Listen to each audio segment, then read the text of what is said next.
And we're live. Okay, thank you. And welcome to the Overview and Scrutiny Management Committee, Friday the 10th of September.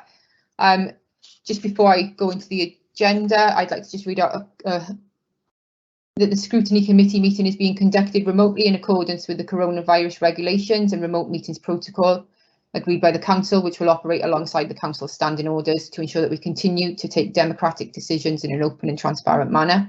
I would remind members that this meeting is being live streamed to the public, and can I request that you switch off your cameras and mute your microphones when you are not speaking to ensure there is no unnecessary background noise and to help with the audio and visual quality of the broadcast. The Council standing orders and code of conduct will apply at all times during the virtual meeting in the same way as the ordinary meeting, and members should conduct themselves accordingly. Can I also remind members to ensure that the chat function is switched on and that the facility to indicate to me when they wish to speak on a particular item. Please do not speak until I invite you to do so, and remember to unmute your microphone and switch your camera on. For the benefit of everyone watching on the live stream, when I invite members to cast their vote on any particular item, they will do so electronically using the voting facility in the chat function. The votes will automatically be counted and recorded in the system, but the individual notes are not identified on screen.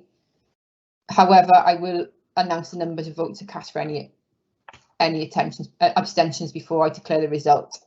As well as a live broadcast, a live version of this remote meeting will be uploaded to the Council website for public viewing as soon as possible after the meeting, whilst translations of the proceedings can be provided upon request. The images and sound recordings are also used for training purposes for the Council. So thank you everyone, thank you for coming. So the first item on the agenda is apologies. So any apologies received? We have a standing apology from Councillor Chris Evans. Thank you, and any declarations of interest? Yeah, Chair, I think I might have to declare an interest as patron of the Friends of Newport ship if I was to ask that question, why that cultural asset isn't listed. Okay, thank you, Councillor Ferris. Any further? Okay, so we'll go into the minutes of the previous meeting, which was on the 30th of July. So I'll go through for points of accuracy. So we've got page 3 as the agenda, page 4, page 5, page 6, page 7, page 8, page 9, page 10. Page 10, Chair, essentially of that top paragraph regarding Sergeant Butt and the question which was asked about whether the police would support, if it was implemented, a complete ban on begging, and Sergeant Butt said it would be an additional helpful tool to them, and it's not mentioned in the minutes, so I think it's important it's put in there, please. Okay, thank you. Noted for accuracy. Page 11. And again, sorry, Chair, might sound a little bit pedantic, but at the bottom, one of our recommendations, it says committee noted that they would like consultations advertised via social media. I think it needs to be, we asked them to advertise them frequently. That's noted for accuracy. Thank you. And from my side, can I please just request that we make a note that the agenda was moved around, just so for consistency point, please. Yeah, I'll add that too. Thank you. Can I move the minutes as a true record? Seconded. Thank you. Okay, so our first agenda item is the corporate annual report, which I'd like to invite the leader to present today. Thank you for attending. Thank you very much, Chair. So good morning, colleagues. I'm very pleased to join you here today. I'll provide an overview, Chair, and then we'll go into the detail if that's acceptable to you. That's great. Okay. I'm really pleased to present to you our 4th corporate annual report 2020-21 on Newport City Council's progress against our corporate plan 2017 to 22. Now, the purpose of this report is to reflect on 2020-21 assessing the achievements that we've made, where we can improve our performance, and looking forward really to the remainder of this term. Now, more detailed analysis of the Council's performance across our 8 service areas has already been reported to the Council's Performance Scrutiny Committees in June. This annual report summarises the Council's overall delivery against these service plans, as well as reflecting on other statutory requirements that the Council delivers. As the leader of the Council, I really welcome this opportunity for the Scrutiny Committee to provide their feedback, their recommendations on how to improve the report, and any considerations that my Cabinet and senior officers may need to take into account. Following this session, the final report will be taken to the next Cabinet meeting in October and will then be published in Welsh and English on the Council's website. I think it's important to note, Chair, that this reflection in terms of the report is actually it's a reflection that was undertaken when we've just experienced the pandemic, and so things that we may normally have data for won't be available at this stage, and that's due to the Welsh Government and the Welsh Local Government Association suspending some benchmarking across local authorities during 2020-21 as there's very limited benchmarking data available during this period, because as you'd expect, all 22 local authorities in Wales have been very focused on maintaining essential service provision during this period. Now, in 2017, we set 4 wellbeing objectives as part of this administration's mission to improve people's lives. And colleagues, just to take you back through this, these objectives were to improve skills, educational outcomes and employment opportunities, to promote economic growth and regeneration whilst protecting the environment, to enable people to be healthy, independent and resilient, and to build cohesive and sustainable communities. Now, these objectives are at the core of the Council's corporate plan and delivery over this term. As we're all aware, the last 18 months have been very challenging for the Council, our communities and our partners who work with us to deliver the Council's services. The pandemic has and will continue to have an impact on our communities and our economy here in Newport.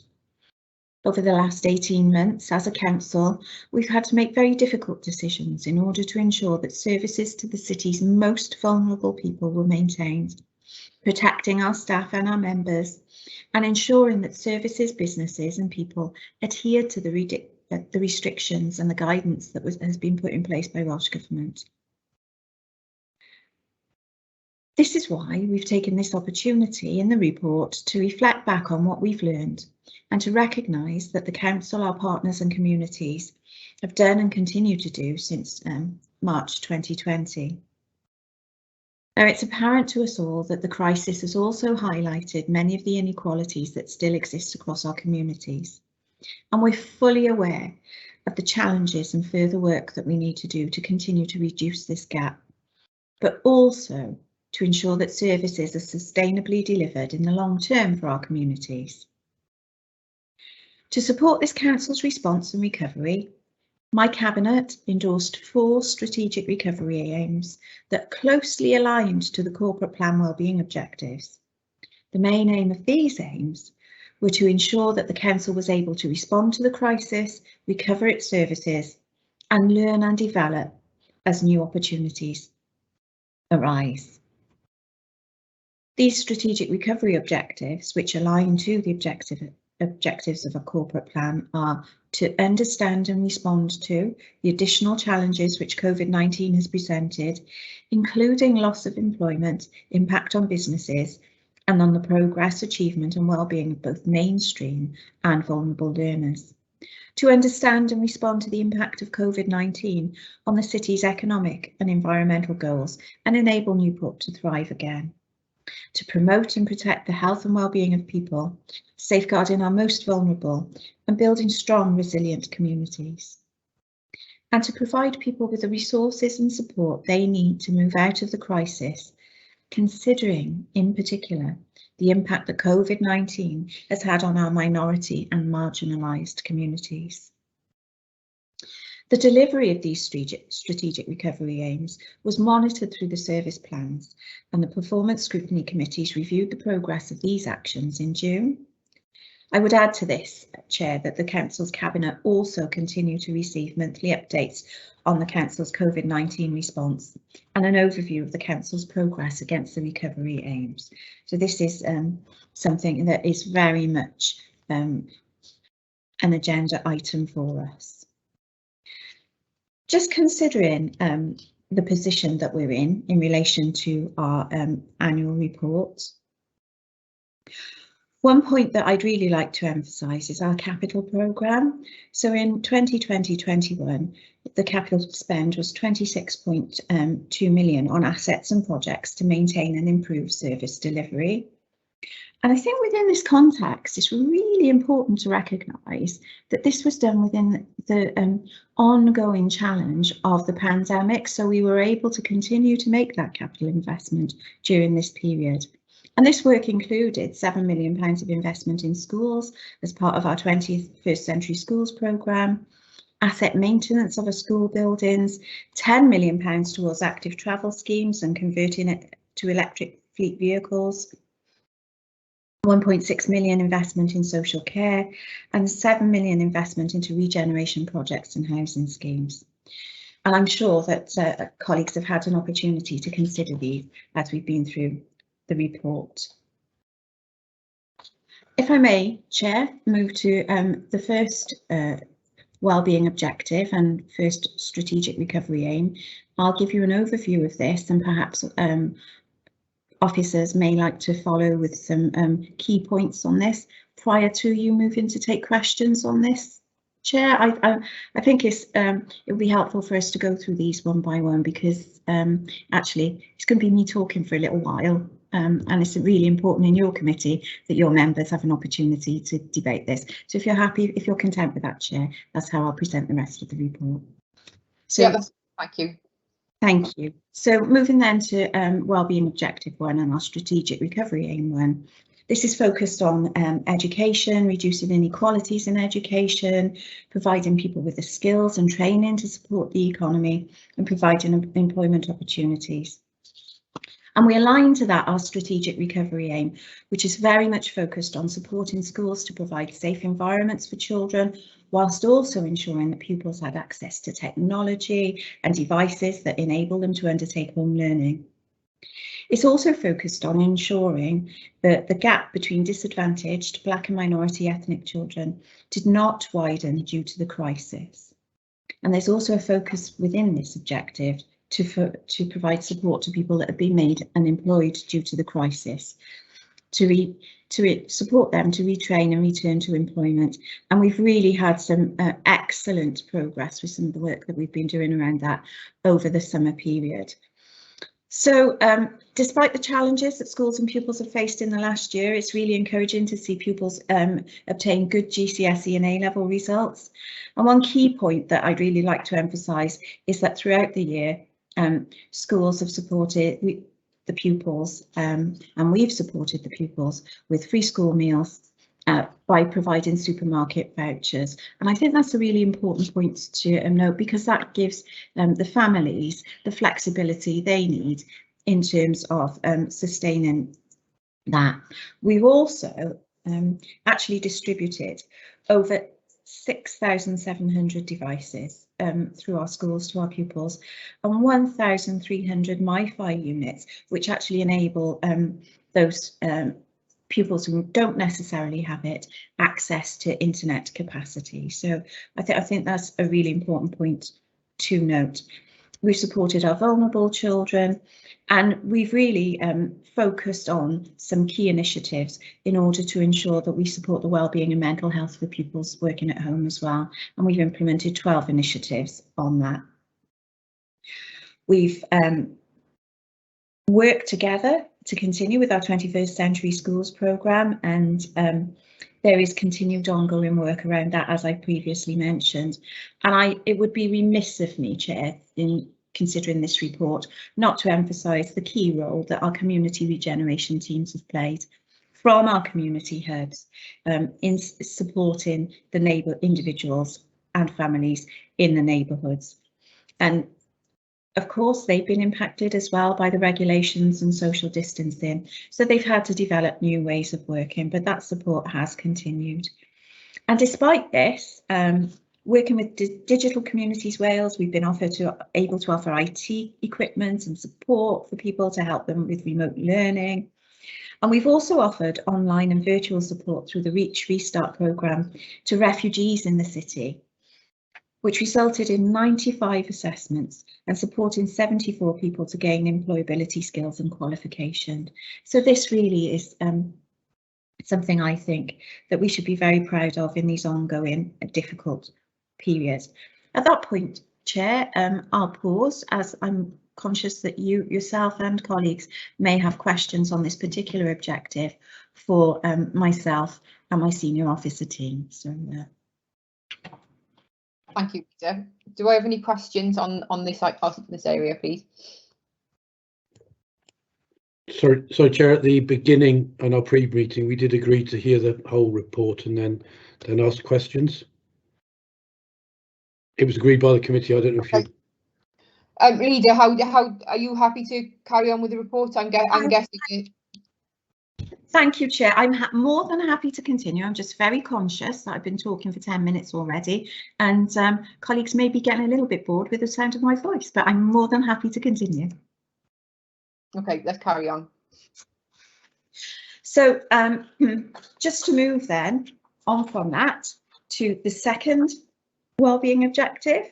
And this objective was to promote economic growth and regeneration whilst protecting the environment.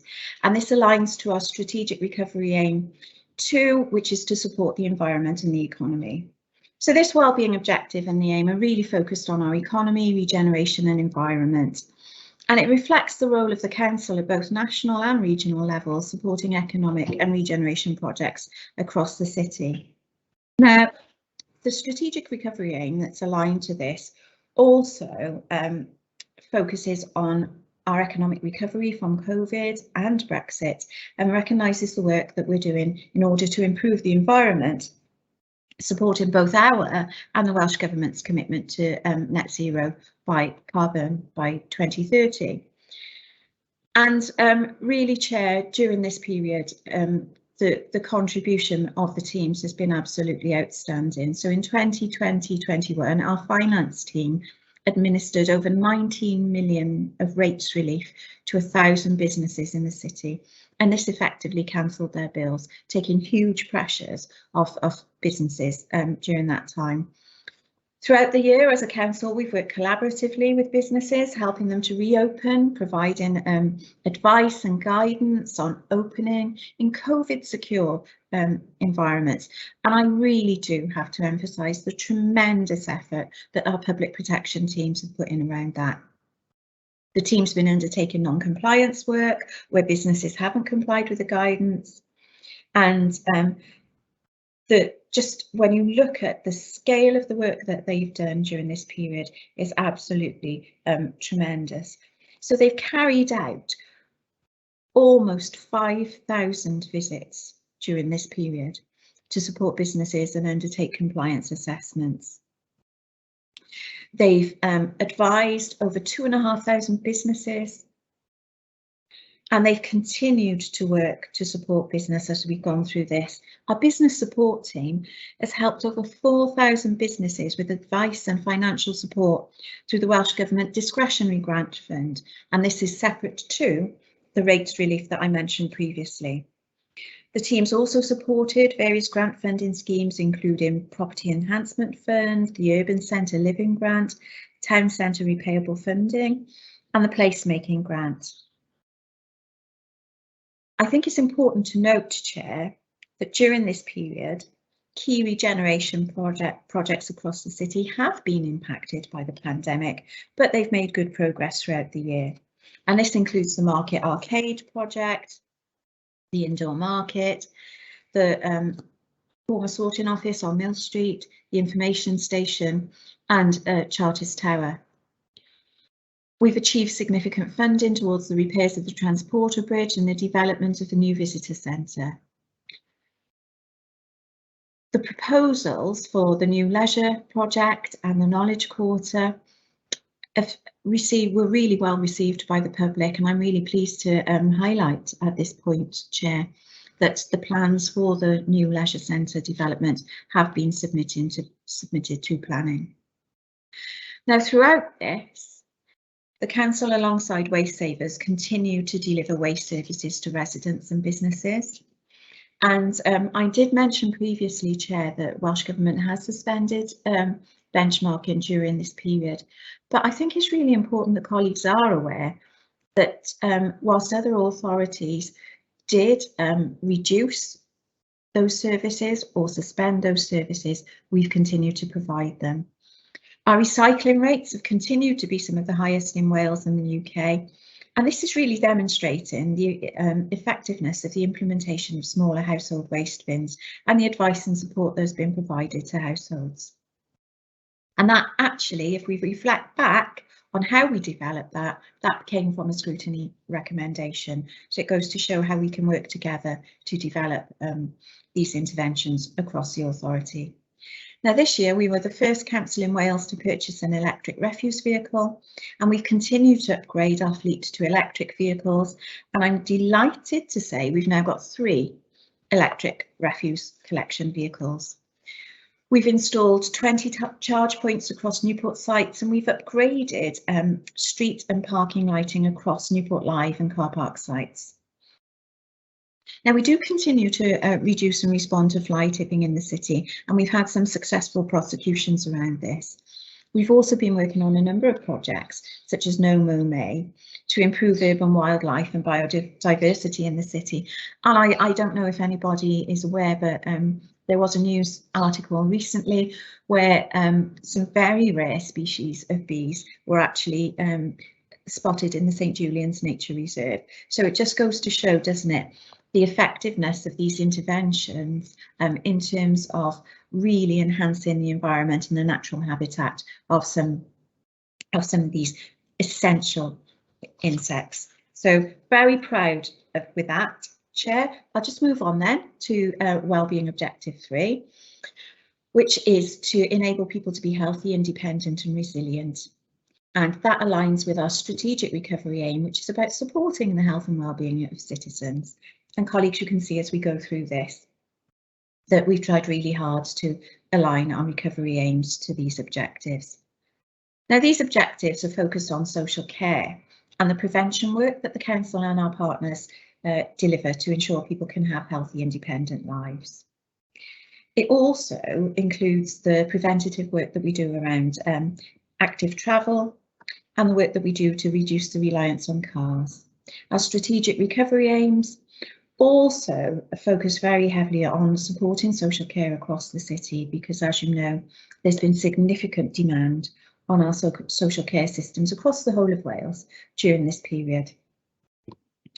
And what's important to note in relation to this, that this is also considered the protection of council staff while maintaining the delivery of services. And Chair, I won't go into further detail on some of those aspects because I'm very conscious that you do have the chairs, the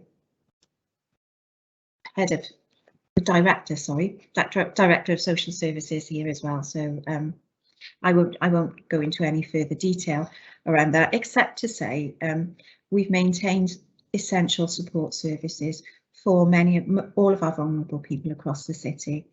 And something that I'd really like to highlight through this is, obviously, and many of us will be aware of cases in relation to this, that during this period, particularly the lockdown has had an impact on people, especially in relation to loneliness and isolation. And we've managed to maintain connection for residents during this period with their families, but we've all through using technology. So we've been able to facilitate virtual contact for many of our citizens within residential settings. So whilst those visits couldn't take place in person, we've enabled that contact to remain. So we're developing a new outreach service to reduce isolation and loneliness. This was developed during the pandemic, and it will become a permanent offer. because this is something that we recognise that our citizens need. Now, during this period, it's important for me to highlight to you colleagues that mental health referrals have increased, and I'm sure that colleagues will have seen this. Concerns around this nationally reported in the media. Those referrals have increased and practitioners continue to undertake face-to-face assessments with more risk and complexity. So I think it's really important to emphasise that there are some quite far-reaching impacts of the pandemic in terms of the mental health of our citizens. We've developed it, but nonetheless, during this period, we've been able to support our citizens with learning disabilities with a new housing scheme, and our new residents moved into that in March. And our community connector service has provided a service to over 2,000 residents. Children's services have continued to operate, as you'll be aware, and as you know, we've developed a new model of residential care for young people, children and young people across Newport, and Rosedale opened in March 2021.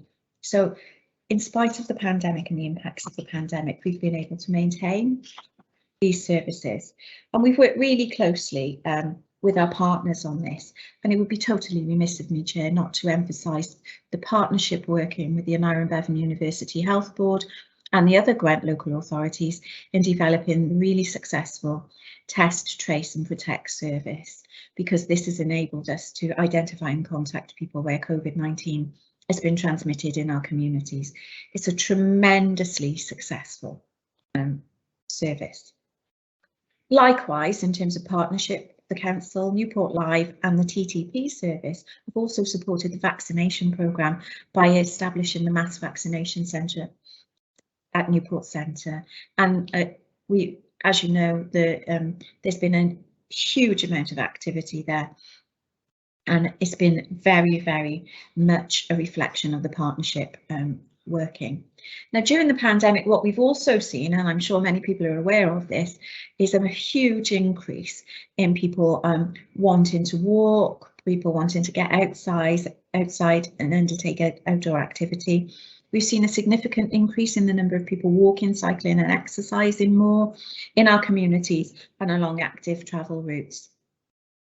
And in October, we put on an event over at Nisfi to support Clean Air Day Wales, and we've also delivered a number of new active travel routes across the city. I was delighted actually at that event that the Minister Lee Waters was able to join us there and actually see for himself some of the interventions that we've developed, not just as a City Council on our own, but in partnership with our key partners.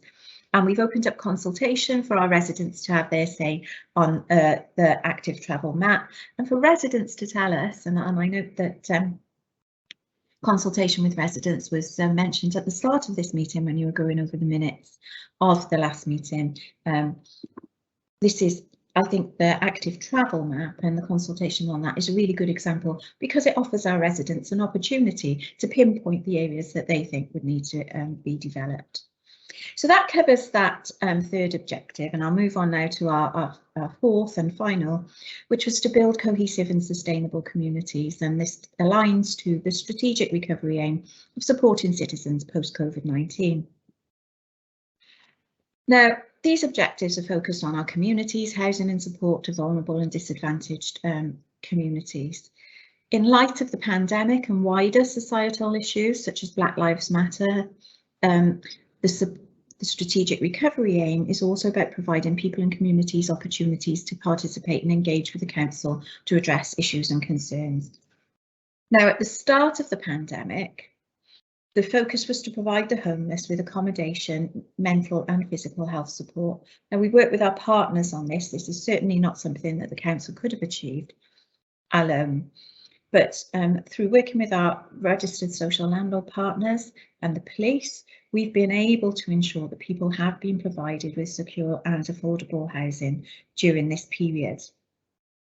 It is important to note, however, Chair, that many of these individuals do have quite challenging and complex lives, and a number of those placements are repeat placements where people have sometimes dropped out and then they've returned to us and we've been able to place them again. So there is quite a lot of intensive work that goes on around that. And we're also undertaking further projects to deliver more affordable and secure accommodation throughout the city using Welsh Government funding that will give us an increase of 38 units in the future. The neighbourhood hub teams, as I mentioned previously, has supported they've made wellbeing calls to shielding residents. Over 5,000 calls have been made. They've delivered food parcels to isolated and vulnerable families, and they've coordinated the Welsh Government food parcel scheme. And Chair, if I may, in your own ward, they've also worked on the home food growing initiative. So there's been a lot of work there to support communities. Flying Start teams have developed innovative digital sessions to support parents. And we've had some really strong partnership working across the city with our statutory partners, the police, our statutory partners, the police, South Wales Fire and Rescue, Natural Resources Wales and Fly Tipping Action Wales to create an antisocial behaviour data dashboard to collaboratively focus efforts and find solutions to make green space safe and accessible for all. What does this mean? It means we're working really hard together to try and address many of the issues that our residents highlight are really important to them. We've undertaken community impact assessments to try and understand the impact of COVID and lockdown measures on our communities.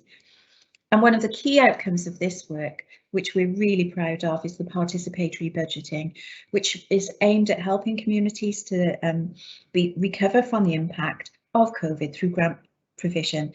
And many of our local groups have been successful in this, including Parents for Change, County in the Community, their Fit and Fed scheme, a whole range of projects that have been successful. And what is fantastic about that particular activity is that these allocations, the grant allocations and awards, were actually allocated via a peer review process. So citizens of Newport were able to sign up to this and vote for the projects that they felt should be funded. And we've worked closely with our communities throughout the year, really, to address all forms of hate speech. In terms of the environment, and I'm really pleased to highlight that the Green Flag Awards for Bellevue and Beechwood parks have continued, and we've continued the implementation of refill stations as well across Newport. So there are a number of highlights, Chair. I'm conscious that it's taken quite some time to go through those. A number of highlights, and what I've tried to do in presenting my overview to yourself and colleagues is to really draw from the report those areas that we've really tried to focus on in aligning them to both our wellbeing objectives and our strategic recovery objectives. So if it's acceptable to you, Chair, I'll conclude my presentation and pass to you for further discussion. Thank you for that, Leader, and thank you for the full update. Sorry for the confusion at the beginning there. I've got Councillor Al-Nawami has raised his hand to speak. So if we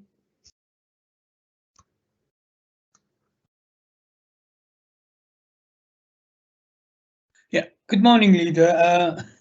Yes, and thank you very much for a very comprehensive introduction. I think it's made it a little bit easier, really, to sort of gather all the strands of a very detailed report presented here.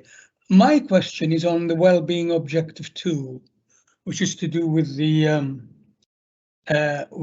promoting of economic growth.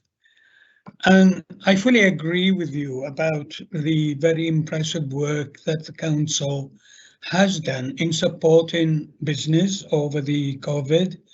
You know, I think it's sort of, at this point in time, you know, we sort of look at it and we feel, you know, I think we probably fail to appreciate the magnitude of the problem that was there at the start of the lockdown back 18 months ago.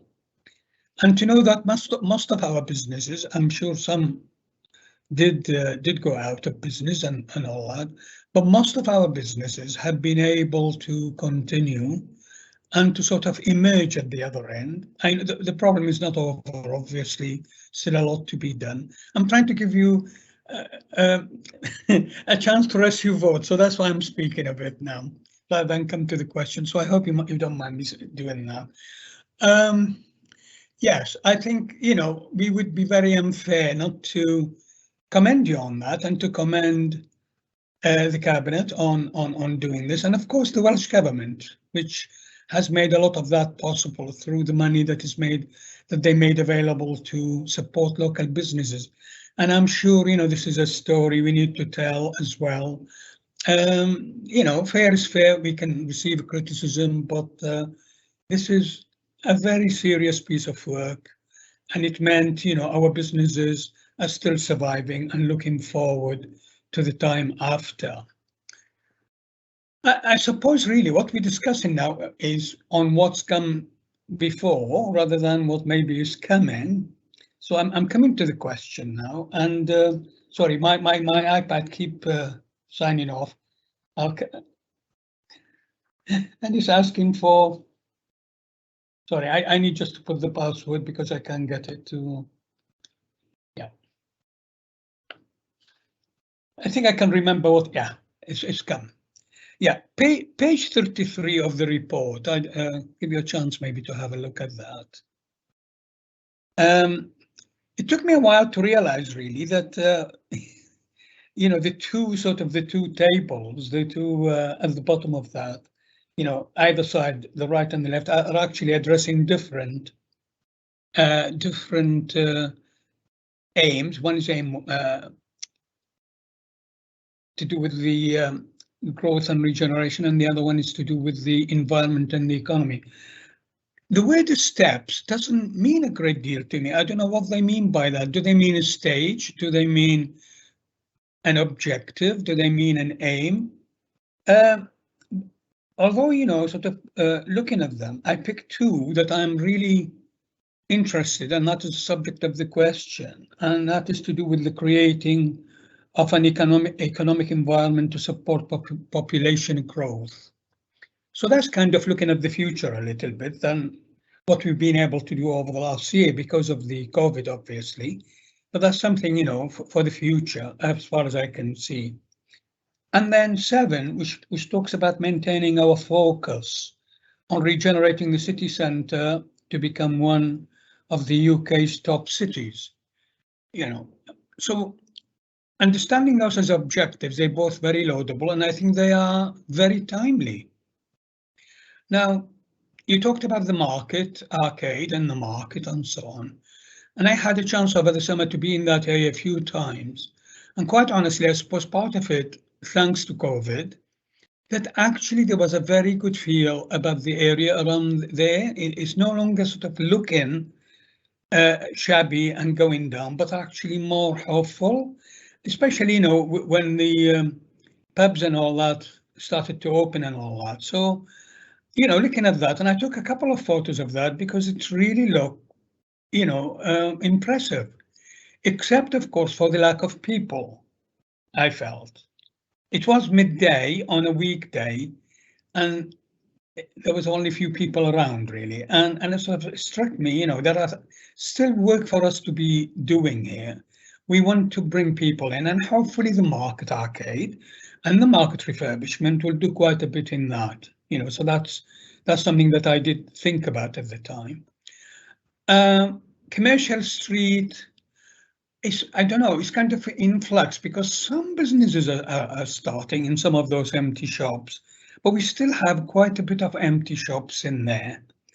And I'm sort of relating to that, to what you see on social media and people nostalgia to what the streets looked like back in the 1970s and the 1980s when they were heaving with people and the shops were all in there.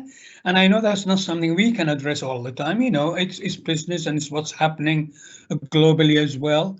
But I can see, you know, we would like to be able to feel as a top city, to be able to sort of have our empty shops really sort of doing, you know, shops again, or maybe something else again, you know, but a kind of a viable, what's the word I'm thinking of it, you know, sort of lively city, really. That's what I'm sort of thinking of. So I was interested in your thoughts now. This is a bit to the future, as I said, but they are put in that report. And the key to it is jobs, really. Good jobs for people. If people have jobs, they spend. If they spend, the shops survive. And the opposite, of course, is true. So I'm interested in your thoughts about, you know, when we might be at that happy stage, or, you know, what we can do to start bringing it about, you know. Is that fair? I think I can certainly respond to your response to Councillor Al-Naomi's comments, Chair, in as part of the reflection on the report. And I think what the report highlights for us all is actually some of the measures that were taken in place, because that, as we're all aware within the local authority, it takes a long time, doesn't it, for an idea to move from that inception stage to actually being implemented, and then we realise the outcomes at the end. And that, I think sometimes, Chair, that takes longer than the public might think that it may. So if I highlight some of the schemes that are featured in this report, for example, I mean, the indoor market, for example, the market arcade. I mean, these are schemes that we've been trying to work on and trying to bring forwards and develop for really the period of the corporate plan as a whole. So it does take time, doesn't it? And I'm delighted that that Councillor Al-Naomi has highlighted that difference, so we can start to see that change happening. In terms of employment, though, and employment opportunities, this does feature in the report, but just to expand on that somewhat, there has been a growth of opportunities across the city. So if you take, for example, the CAF rail plant out at Maxwich, you know, that's around 300 good quality skilled jobs, well-paid jobs. If you look at the expansion of the compound semiconductor cluster down at Imperial Park, again, well-paid, skilled jobs. But what's really important in relation to those jobs is that we ensure that we've got a pipeline of talents and skills coming through, so that people are able to take up those, local people can take up those employment opportunities, and actually stay here in the future and build our communities of the future. So there are many opportunities available to people for good quality, well-paid employment, and also an opportunity to actually develop the skills needed to do that. And those measures are in place. Now, the truth is, in relation to that, we'll continue to see, not just through the period of this corporate plan, but moving on over the next 5 years, the growth and expansion of those sectors, particularly digital and IT. And that will be underpinned by the skills work that colleague Gwent and the University of South Wales are doing. And I think if you reflect on the commitment, we mention it in the report, don't we? The colleague Gwent facility coming to the city centre, as well as our new leisure facility. Not only does that reflect their commitment to Newport and the city centre, but that will increase the footfall for some of our retail and hospitality businesses as well. So, as a reflection on this plan, I think it's, as has been highlighted actually by Councillor Al-Naomi, it is an outstanding achievement that we've managed to continue with some of our schemes during this pandemic period. But the plan is there, and I think we're starting to see the positive outcomes from this. And these technologies of the future and the digital economy will be really important to us when we're faced with the not the decline, but the transformation of retail as retail contracts. So I think they'll be really important for us moving forward. And what we're starting to see, of course, when in terms of people coming to our city centre particularly, is that people are looking for more of an experience. So it's not necessarily just about retail. It may be people coming to work, then going for a meal, meeting friends. So, and we're starting to see businesses thrive around that. And certainly on Saturday, I was in the city centre on Saturday afternoon, and it was, you could have been anywhere in Europe. It was absolutely thriving. And it's wonderful to see, isn't it, the resilience of our businesses within the context of the pandemic as well. So I hope that helps to illustrate some of the work that we're doing. But perhaps the Chief Executive might like to add to this, Chair. Thank you, Leader. Chief Executive, if you'd like to come in. Thank you, Chair. Thank you, Leader.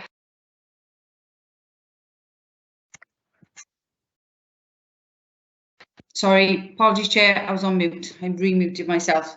Yeah, thank you, Chair. Thank you, Leader. I think the Leader has covered the salient points in terms of city centre regeneration and economic growth. And, you know, and Councillor New Army is right.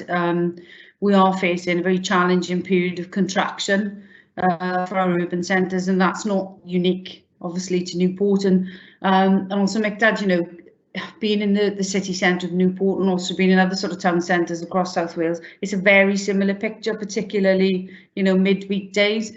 So the Leader is right, you know, and when we work towards the next iteration of the corporate plan, we will, of course, again then refresh the economic growth strategy and most likely also take a new look at the city centre master plan, because I think if we look back at the current master plan and sort of look at what's been achieved in relation to that and the specific sites we highlighted back in 2017, 2018 as it was in development, there's been a significant amount of progress, but there's still more to do.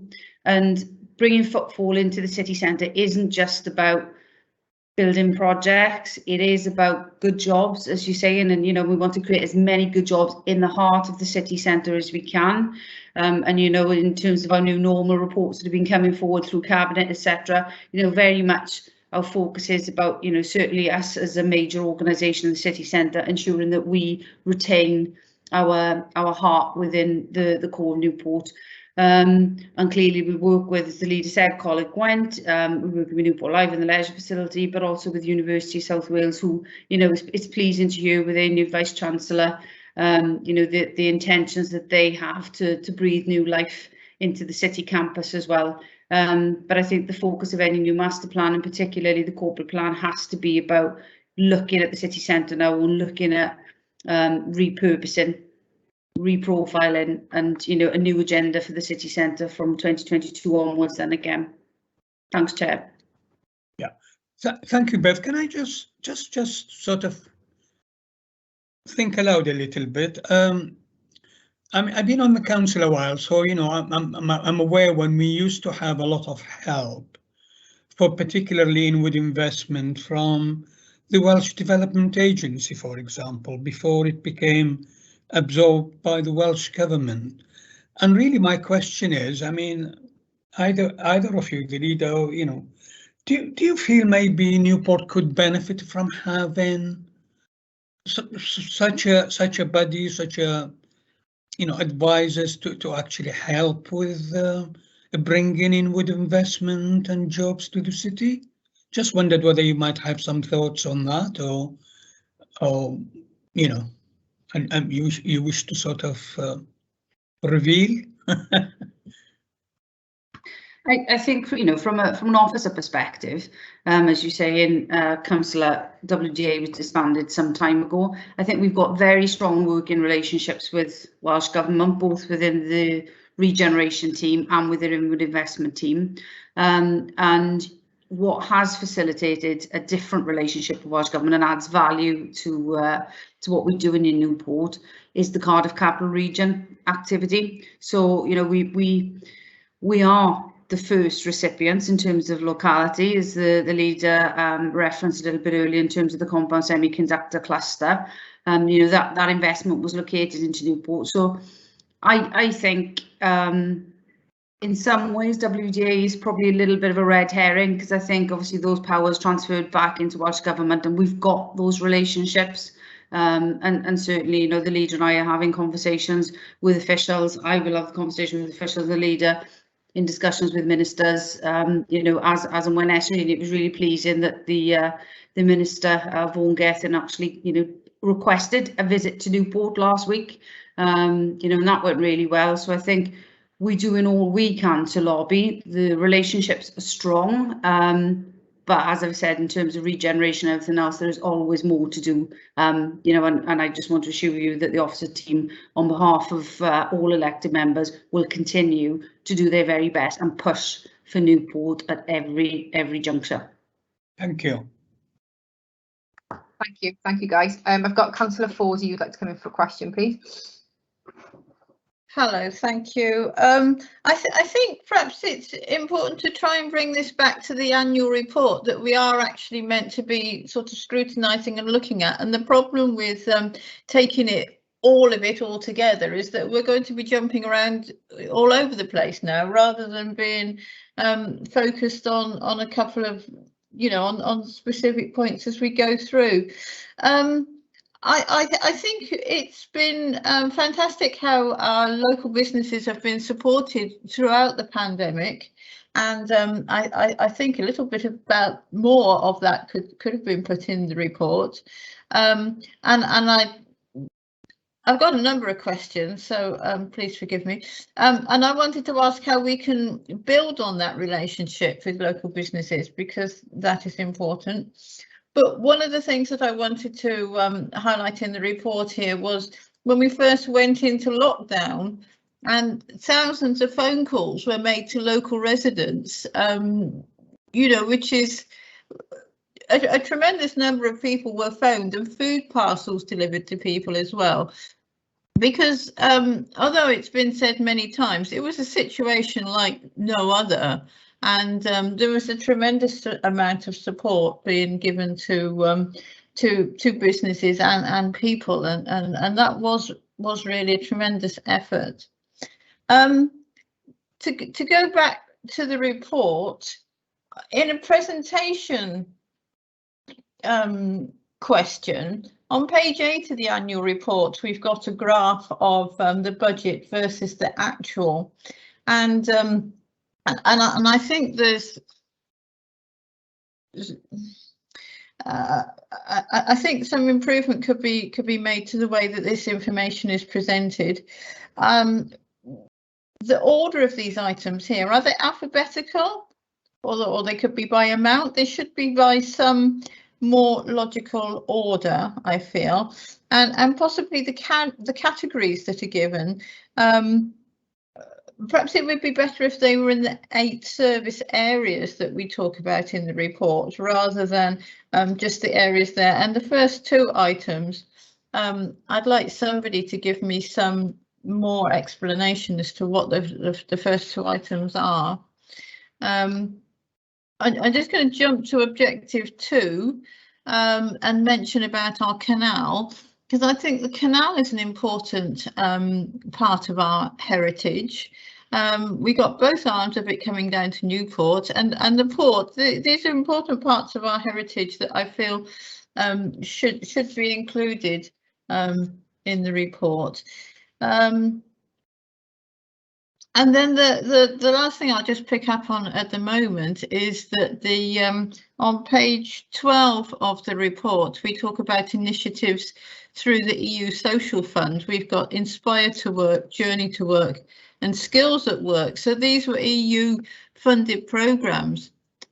Are these programs going to stop? And is there anything that they're going to be replaced with? And if they're going to stop, you know, when are they going to stop? And perhaps I could come back in a little bit later, if that's possible, please. Okay, thank you, Councillor Fawzi. Leader, did you want to come back in on that, or did you want to get somebody to firstly go through the graphs which are on? It's the report page. It's the agenda item. It's the pack 27, but page 8 on the report. Thank you for that opportunity, Chair, but I think most of those points relate to the officer team. However, I would like to highlight the fact that we've recently received a grant of £1 million to improve the canal tow path from Bettis Lane all the way up to Cwmbran, which is another really great achievement in terms of developing active travel and making it accessible for everybody. But I think the remaining comments are something that the officer team can respond to. Thank you, Chair.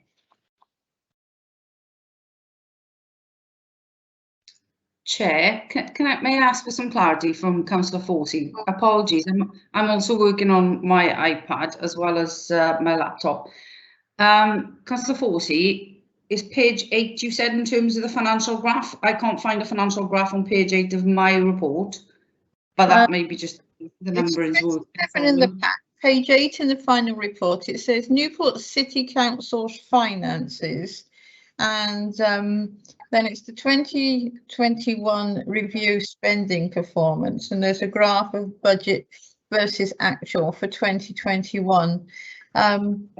I'd like a bit more explanation about the first two items, and I think those categories maybe need a bit more consideration. I think maybe the 8 service areas would be a better categorization, but I'm not, even if you still take those categories, why are they in that order, and what, you know, and can you expand on what the first two items are, please? I still can't find it, sorry. I'm scrolling through my iPad busily. Page 27 in the pack itself. It's page 8 of the corporate plan. Lily, did you want to come in with something there? Yeah. So just to assist the Chief Executive there, what Councillor Forsey is referring to, Chair, I believe, are you referring to the lines non-service and also the capital financing costs and interest? I think they're the key points in terms of the budget that Councillor Forsey is referring to there. So I think Councillor Forsey is just asking for an explanation of what non-service finance is, and also an explanation of the capital financing costs and interest. So just those 2 points in terms of what we allocate those resources to, if that helps, Chair. Thank you. Okay, thank you, Leader. Honestly, I do not know what is happening with my tech this morning. It's giving me real grief, and as you know, that doesn't generally happen with me. However, so non-financing. So obviously you've got, as you said, the non-service area. So our capital financing costs. That's the borrowing costs associated with any capital that we borrow, and that covers the capital programme. And then the non-service financing, I'm still struggling, sorry, Leader, because I cannot find it without being able to see it on you. It's okay. Really so Chair, shall I? Yes, please, if you can.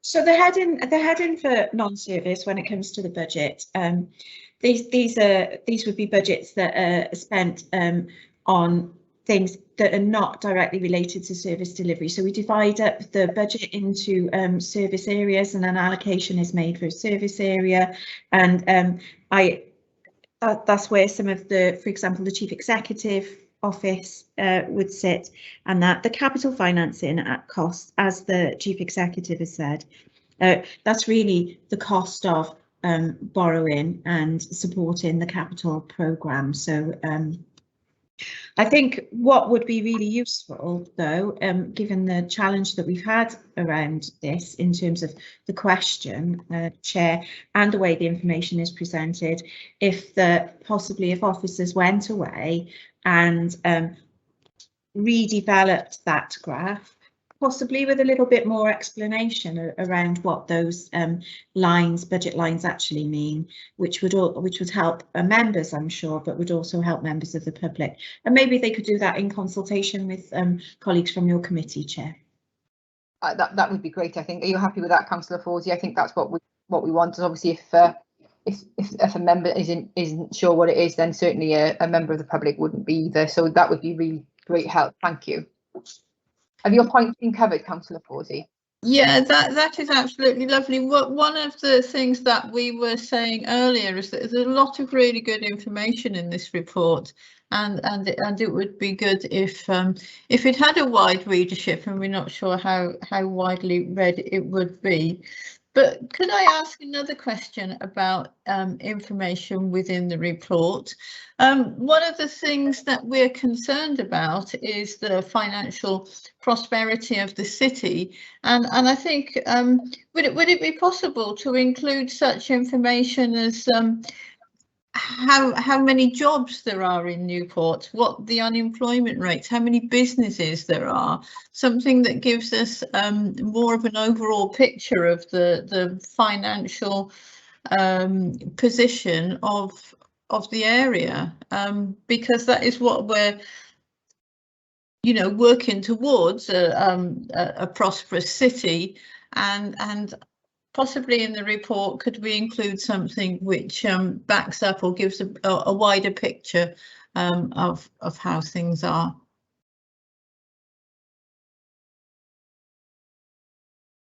Chair, would you like? Or Chief Exec? Yeah, apologies. As I said, I do not know what's happening with my tech. Yes, of course, Councillor Fawsey, we can do that, and we can embellish the annual report with such information. But also when we report on the economic growth strategy, that information will be contained within the reports to that specific scrutiny as well. But we can do that. We can look at a way of summarising it to enrich the annual report. Thank you, Chief Exec. Councillor Fawsey, any further questioning? No, that's lovely. Thank you very much. Great, thank you. And I've got Councillor Matthew Evans. Yeah, thank you, Chair. I suppose I originally want to start by going back to sort of 2017 in the original corporate plan. And I can remember being at the meetings. I know different chief executive, different leader of the council and everything. But ultimately, I think the aims and objectives of the administration were quite clearly laid out. And of course, they will evolve and things like that. But I guess if I'm looking at trying to make some comparisons, we seem to have diverted quite significantly. So, for instance, one of the original aims and objectives was to achieve perfect flag status for nightclubs. And that has been achieved now, so great, congratulations. But there's no recognition of what the original aims and objectives were, and how, from a scrutiny point of view, we can see whether they've actually been achieved or not. So fast forward, I appreciate there's been a huge amount of great work which has been done. We've had a COVID pandemic, so I'm not going to be here to criticise the aims and actions of the council. It's completely understandable that it's going to be a tough time. It has been an incredibly tough time. I want to pass on my thanks to all the officers and people who have been heavily involved in this. But I think what we've heard today is what I would say is a very rosy picture of Newport, and I'm not one to diss Newport, but it's actually a list of everything which has happened, which is good. But if you're going to do that, we need to be realistic and recognise. You've only got to look on social media. There's a different picture out there, and if you want the public on board, you need to be recognising there are weaknesses and how we address those across the city, because there are empty buildings, there are issues with footfall, and I guess from that point of view, you've only got to look at, read or talk to residents, things like that, and why people don't go into the city centre. I don't want to talk the city down, but at the same time, if we're looking at moving forward, then we need to recognise some of the weaknesses and not just talk about as everything's rosy, which is not. And I guess moving on to actually scrutinising as far as the performance indicators are, and again, performance indicators understandably stopped during the pandemic, which is completely understandable, but we're going back with some performance indicators. We have no data going back to 2017-18, no comparisons, whereas I find it very difficult to believe that these haven't been recorded. because one of our jobs is to scrutinise that, and there are pages and pages on there where there's no information at all. And I'll give you one example which we should have previous data from. I think it's on page 45, around about then. The number of packages of reablement completed during the year. Now, this should be basic facts and figures going back 3, 4, 5 years. In fact, 10 years, we should have information about that. And one which has got information on about disabled facility grants, which pre-pandemic had risen significantly. And I think we're talking about going from 171 days to 239 days pre-COVID. It's now gone up significantly, but in previous years we've had comparisons with our performance with the local authorities. And again, I think it's going to be helpful if moving forward that we recognise and see, has this impacted more on us as compared to other local authorities? Because of course one of our jobs is to look, appraise, and I'll keep saying this is the general point again, if we're not comparing ourselves like for like with other authorities across the UK, it's very difficult because there may be areas where we're doing considerably better and other councils can learn from us, and there'll be other areas where we're not doing so well and we can learn from other councils. So, you know, I'm not trying to be negative because there's lots of positive things in there, but I just think we need to be realistic, and I'd like the answers to why we haven't got this information and data going back the previous 4 or 5 years. Thank you. Thank you, Councillor Evans. Lida, would you like to come in on that? Thank you, Chair. I can't comment on the data, as that's really an operational activity for officers to respond to in detail. However, what I would point out in relation to the comments made by Councillor Evans is that actually during this period, as well as benchmarking data being suspended, there's also been changes to key performance indicators by Welsh Government as well. And so in some cases where it says no data is available, that's because those accountability measures have changed, and I'm sure officers can expand on that.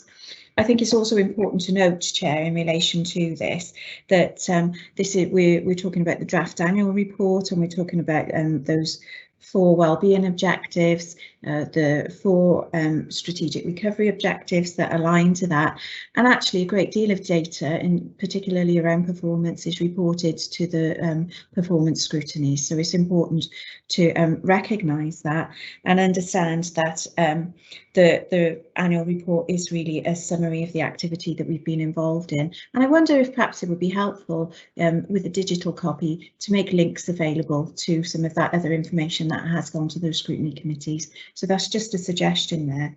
But I'd like to talk about, in response to Councillor Evans' question, the perceptions of the city and the way that some people consider it.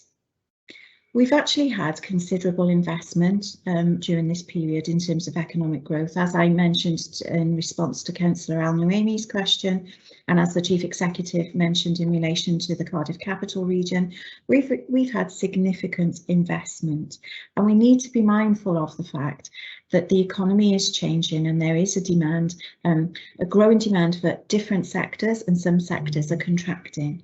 And what we're seeking to do within this is respond to that and also be one step ahead of it.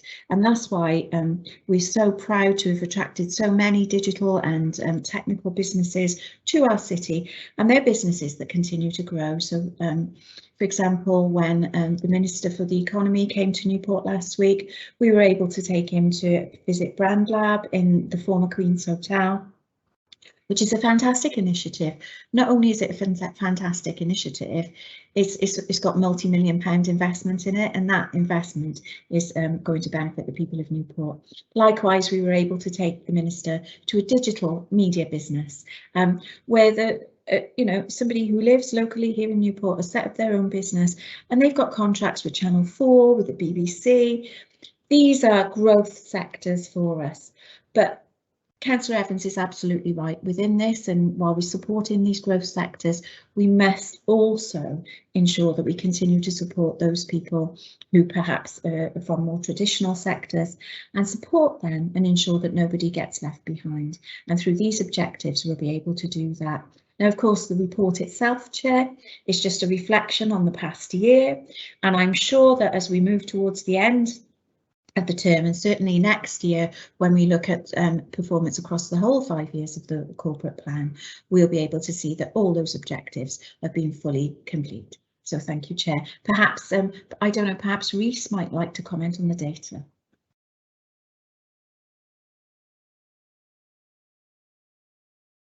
Morning, committee. Thank you.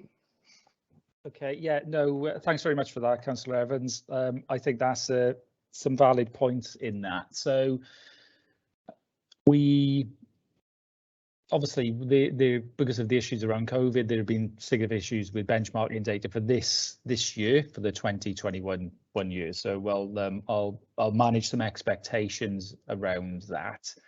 Obviously, I think the leader, as the leader just pointed out, then a lot of the performance data is incorporated within the service plan review process, which goes through other committees. However, if you feel that we could perhaps put in the annex to this a sort of composite of some of that data, so that actually it's easier to see back to that information, that's absolutely fine. And some of the trend data that we hold.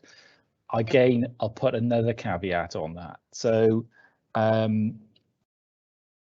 members will recall when Welsh Government produced benchmarking data across local authorities, it was across a very limited number of key result areas. All right, so 26 key result areas. We didn't give you an entirely accurate position of what was going on within each local authority and how they compared. But you know, if for ease of obviously it's come to the committee for comment prior to it going through cabinet and being published, and if it makes it easier for people to actually see where we are progressing with those things, we can easily include a table. There are links in the electronic version back to some of that performance data anyway, but again, it's a big report. So again, if it makes it easier, we can highlight some of that and pull it out into a separate table that goes into the annex. So yeah, thanks, Rhys. What I'm saying is we've now got a report and you can go through it, and there are pages and pages of PIs with no previous data and things in there. Where my question is, I understand Welsh Government have changed some of the benchmarking, but I can't believe that certain things, and I just mentioned one about the number of packages of reablement completed during the year, we didn't have previous data for over the last few years. And going through, I won't go through all of them now, but there's a whole list of them there where I'm sure some of them might have been amended, and understandably, you know, the issues about children in care, going to see the dentist, or whatever these. But I can't believe that there's a whole section there which has been changed so dramatically, and we don't have the information to hand. Sorry. We'll go back and double check, but just for the committee's information, particularly around social services, they are all significant changes to the performance measures around those. Now, again, we can go back and double check that. Chris is actually on the meeting as well, so she may have a comment on this. It may be that we can do something which kind of relates back to previous measures, but Chris I think might have a couple of things to say about the social services measures. Exactly. I think obviously we have a lot of this data and information, Councillor Evans, but just to give you an example of how the measures have changed. So this performance framework is based on what we have to legally report into, statutory report into Welsh Government. There's a whole load of data and information, which I would describe as management information, that we have on a day-to-day basis that we would gather normally anyway. Yeah. So you're right, it does exist, but just to give you an example of how it's it's changed and how it can, we have to be quite careful in how we report it. In 2018-19, we did 3,147 adult social care assessments. In 2019-20, we did 4,038, but this year, because they've changed how we count them, we can only count 2,500, even though we've probably done double that, because now we can only count brand new assessments. In other words, people who have never been in contact with social services previously, rather than people who have previously been in contact with us and then come back again 2 years later or wherever it may be. So that just to give you an example of how it changes, and it's really difficult to compare previous data sets, but certainly we do have all of that information. But because of the delays in implementing the new performance framework, which has been delayed for best part of 2 years now, that's why we're not reporting it officially in this report. Okay, thanks. That's helpful, and I think from a committee point of view, and this isn't a new thing. This has been going on for decades, and it is frustrating that changing, and some are understandably need to be changed, but perhaps we can make a recommendation to Cabinet, to Welsh Government or something, to have some stability, which will help everybody, I think. So thank you very much for that. Thank you, Councillor Evans. Any further questions? Okay, Councillor Hourihane. Thank you, Chair. Good morning, Leader. Good morning, officers. I got a question, but I would like to pick up on something Councillor Evans said. He made some very valuable points about data, but one of the things he did say was about social media, and I hope he's not suggesting that we're using that as an objective source of data. It's the home of the Newport Knockers social media. We know the problems that we have with one of the local papers, and the wider social media is normally anonymous. And we're sort of talking about a scenario where we have officers trolling social media for unvalidated data, and then including in the corporate reports. I really don't think that's a way forward for this or any other council.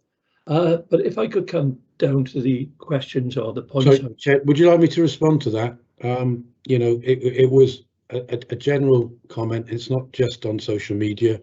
It's comments from residents and constituents as well, who are concerned about going to the city centre. So it's an image problem, I would suggest. Okay, thanks for the clarification, Councillor Evans. Right, continue please, Councillor Hourihane. Thank you.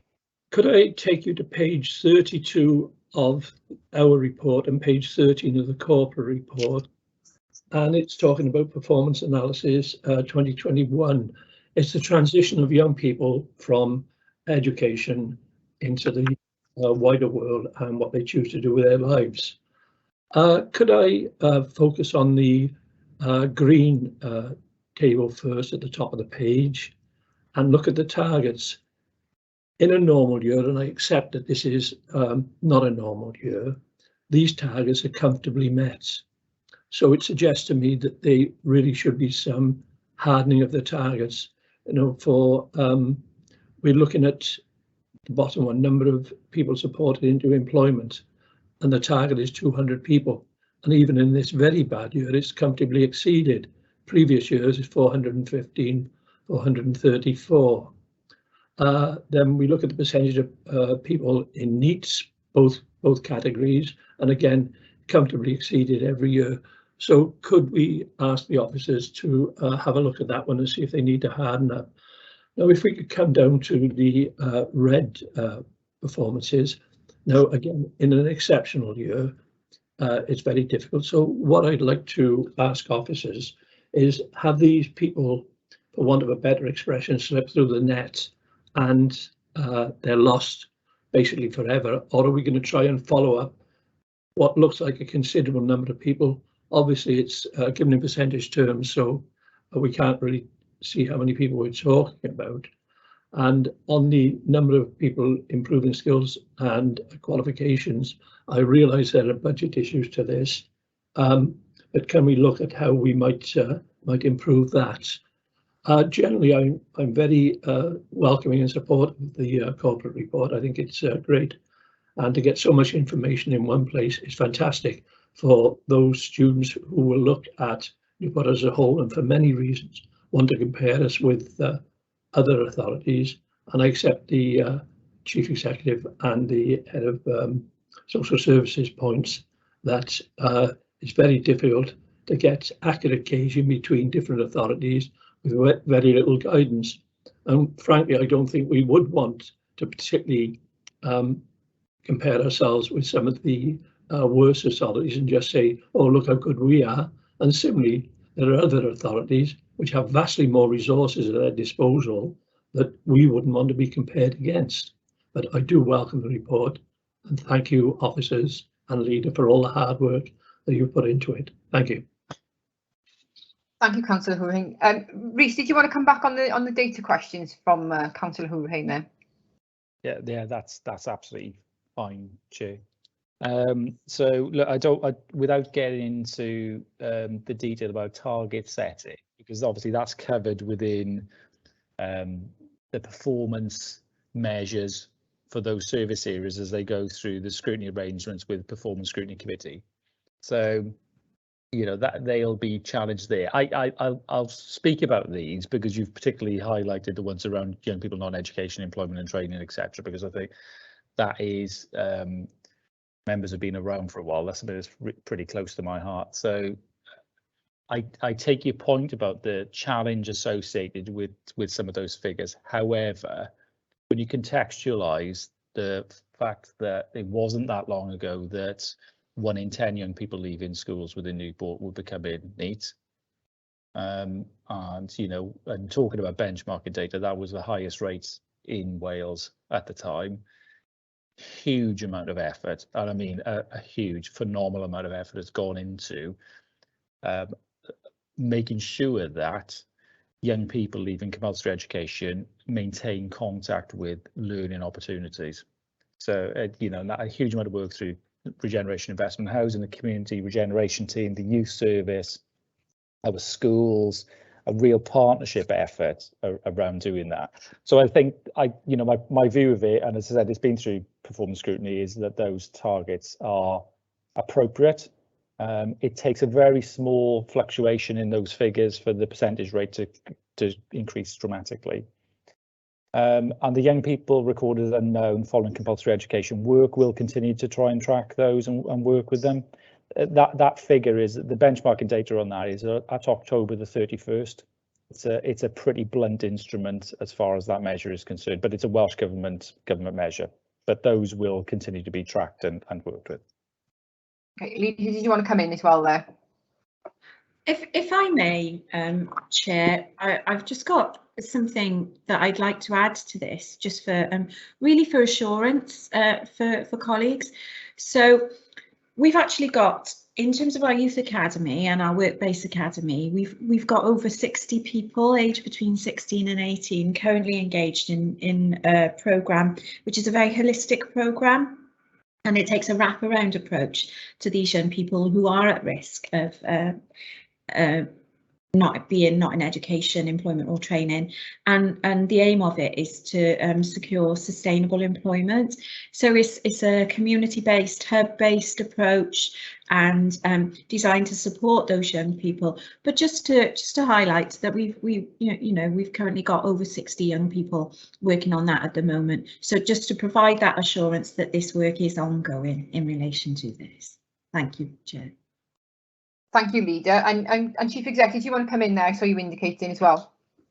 Yes, please. Thank you, Chair. Yeah, just to add to that and to pick up, I think perhaps on Councillor Evans's and Councillor Hourihane's points in terms of data. As a corporate management team, we regularly work through the red performance indicators, whether they're in the service plans or the corporate plans, and we have what I refer to as a deep dive into those issues, because even though we've gone through the pandemic and, you know, understandably the sort of first 3 to 4 months of the outgoing financial year to which this corporate plan relates. Yes, the dial, the attention was focused on recovery and response, etc., but we've not taken our eye off performance.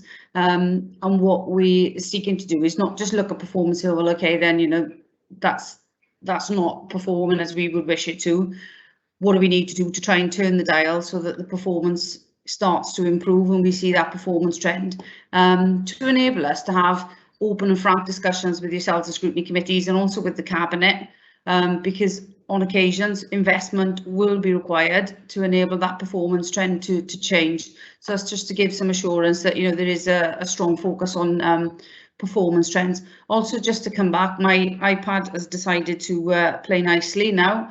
So just want to come back on Councillor Forsey's point. So I did start talking about the capital costs of financing. So that is that the capital costs are around the financing of the capital programme or capital projects, and central finances around what you would expect, you sort of stuff that sits outside the non-service line, which sits outside service areas. That is in relation to central insurance funds, council tax, housing benefits, that kind of stuff. But as we've said, we'll ask finance colleagues to also give a more detailed update and also review the way that information is presented, Chair. Thank you. You're on mute, Chair. Thank you. Councillor Horan, you wanted to come back in? If I might please, Chair. I don't want to take anything away from Rhys or his team for the amount of tremendous work that they do, and I do know that Rhys is passionate about making Newport a better place. But I think the leader touched on it when she talked about the risks to young people of not being in employment, etc., and not knowing exactly where they are. And closing down on those figures would be one of the better ways that we could ensure that Newport becomes a safer place as much as anything else. Thank you, Chair. Thank you, officers. Thank you. Councillor Ferris. Thank you, Chair. I don't really know what's happened to the IT here this morning, because I seem to go off air for a little while. I left when Councillor Al-Nawami was outlining his hopes that the town centre would fulfil its potential through the features like the Victorian arcade. And I came back when Councillor Forsey was saying that she was disappointed that the canal didn't get much of a mention in the town's cultural assets. I think it's very good news that we're going to get £1 million spent on the canal, especially when you consider the major work that Cumbran is doing in making the canal navigable from the horse and jockey pitch in Pontypool all the way down to the 5 locks. And of course, Caerphilly at the other end of the canal in Pontywayn, there's major structural works going on with the canal there. I think it's good news that Newport is playing a part, but I think we could do more. Now, of course, another thing that I thought was lacking in the listing of the cultural assets of the city was a reference to our medieval ship. And before I get sort of dismissed with the Mandy Rice Davis comment of, well, he would say that, wouldn't he? It should be pointed out that we've had the ship now for 19 years. And next year we'll see the final completion of the conservation of all the timbers ready for reconstruction. Now, it should also be pointed out that the ship is a big ticket item. We're now talking about getting funding of £11 million to put the transporter bridge back in good order. The ship has cost £8 million to date. It's important that it is included as our cultural assets and that some form of development of it is made of it, so that we get a return on that significant investment. So I think it's an important thing that should be included as an investment and something that for the potential of the town to capitalise on it. After all, it's estimated it'll bring 150,000 visitors to the city every year. That is it. More of an outburst, perhaps, than a question. Thank you, Councillor Ferris. Would anybody like to comment on Councillor Ferris' comment? Just to say, Chair, I think that's a point that we'll pick up on and discuss with the team. I think it's a fair point. Thank you. Leader, did I indicate you put your cap on? Did you want to come back on that, or happy with the Chief Exec's comment? Happy with the Chief Exec's comment. Of course, it is an important cultural asset, and there is. I'm sure that officers will be happy to revise the report and make reference to the ship in the report itself as a cultural asset. Thank you. Thank you. Thank you. I don't see any further hands raised, but I'd like to make a comment. Obviously, that there's been a lot of commenting of the report, but I'd just like to, you know, add my thoughts on there, which is, I believe, you know, for me, it's a really well readable report. It's always nice. There's a lot of text in there, but there's also a lot of, you know, the pictures are in there for other people to understand. We know we're not all delving within the detail, but what I did particularly like was at the back was the calendar, the diary of things that we've done. And I thought that was it's really readable, and as I said, for the lay person picking this up, you can instantly turn to that sheet and see what we've done and when we've done it, which is you know, sometimes you don't want to go into the full detail of a report. You're not going to read the whole thing. We do, obviously, but other people may not. But to have that in there to see what decisions we've made and what things that we've done in the city over the past 12 months was I found that really really handy. Actually, it's the one that's on page 62 of the pack. The council decisions and achievements and the way we work. I thought I quite like that simplified way of showing what we've done. It was good. So thank you. But I don't see any further hands up, so I'll just give everybody a couple of seconds just if anybody wants to jump back in. No, but otherwise, so thank you very much for your time. Thank you for your time, Leader, and thank you for your time, Chief Exec, and all the other officers. But I guess we can move on to the next agenda item, unless you wanted to sum up on anything, Leader. I'll leave you go. Well, thank you very much for your comments, Chair, and I'd just like to echo the comments really that have been made by colleagues in offering my thanks to the officer team, because we do have to remember that not only has all this been achieved within the context of the pandemic, officers have been responding while they've been putting this information together as well. So I'd really like to thank the officer team for their continued commitment to the citizens of Newport, and thank you, Chair, for the opportunity to discuss this with colleagues today. Thank you. Thank you, Leader. Okay, guys, so we're going to jump on to the next agenda item, which is the Strategic Equalities Annual Report, which is being presented by Heather. So if I can hand it over to you, Heather. Thank you. Did I get that the wrong way around, Reese? Are you? Yeah, Reese's face. Sorry. I'm going to do a bit of an intro committee, if that's okay. But I believe the cabinet members here as well who may wish to say a few things to start off with. Oh, Councillor Mayor, did you want to open? Yes, thank you, Chair. Are we live? As outlined in the cover report, the committee has been asked today to consider and comment on the progress towards the objectives defined in our current Strategic Equality Plan 2020 to 24. This is the first annual report produced in relation to the Council's new Strategic Equality Plan, which was published in March 2021. Some key information here is that under the Equality Act of 2010, the Council is required to report annually on the progress it has made against the strategic equality objectives contained within its Strategic Equality Plan. We always call this the Septs and Segs and all sorts of things rather than to save time, I guess. The Equality Act also requires local authorities to publish staff equalities data, which this report also contains. The annual report relates to the first year of delivery against the Council's new strategic equality objectives, published in 2021, as I said. The new objectives were developed in partnership with key external and internal stakeholders and were subject to extensive community engagement. The involvement of grassroots communities ensures that while our plan delivers strategic vision for equality in Newport,